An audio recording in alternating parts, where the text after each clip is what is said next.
Hi students, now we are going to see task, process and threads and thread preemption from 5th module. First one is task. The term task refers to something that needs to be done. Okay? So in the operating system, the task can be defined as the program in execution and the related information maintained by the operating system for the particular program. Okay? So the program or part of the program in execution is called task or job, or it also called as process. Okay, so the process is nothing but program or part of the program in execution only. This program requires various system resources like CPU, memory and IO devices. Why we need CPU? CPU we need for the execution of task or process. Then memory we need to store the task process codes inside the memory. Then we need IO devices for sharing of information between the IO devices. Then we are going to see structure of processes. You can see this is the structure of process. Process is containing stack, means stack pointer, working registers, stack registers and program counter. So process is also like a CPU only. It also maintains their own registers, status registers and program counter, and the code of the process will be saved in the code memory. Now this is memory organization of process. The process is having three types of memory: code memory, data memory and stack memory. The code memory is used to store the code of the process. The data memory is used to store the program data of the process. Then stack memory. Stack memory is used to store the temporary data of the program. Next, process, state and state transition.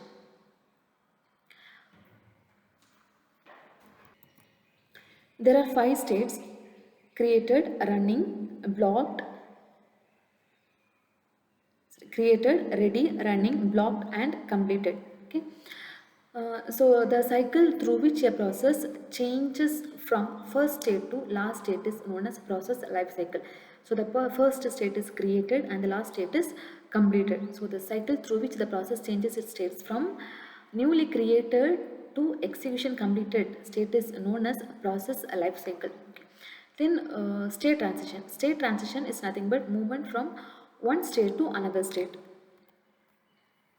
So these are the 5 states: created state, ready state, running state, blocked state and completed state. Created state is nothing but the state at which the process is created. So at this time the process will not be having any memory and any resources. Okay. So next, once the process is created, the memory will be allotted for that process, so that it will enter into the ready state and immediately it will be put inside the ready list queue, which is maintained by the operating system. Okay. So in ready state the process will be having memory and also having its own hardware resources. So now it is waiting for its turn. Okay. Now next is running state. In that running state the process is process is in execution stage. Okay. Next, block state. So block state is nothing but the execution of the process is temporarily suspended. Okay.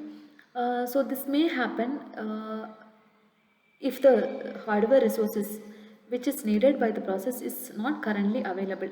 If it is that case, then process enters into the block state and it will wait for the resources. Once it gets the resources, again it resumes from the block state and it will execute the program. Okay. Once the program is executed and completed, now the state is completed state.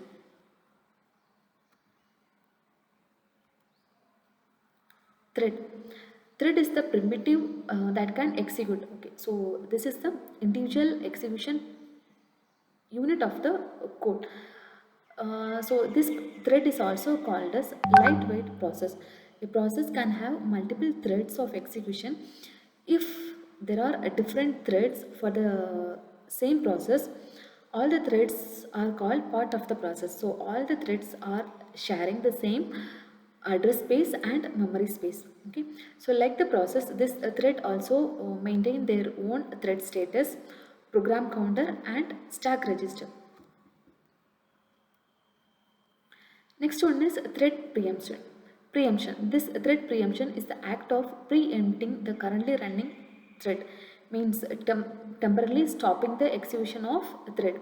So why it will happen, means why it is required.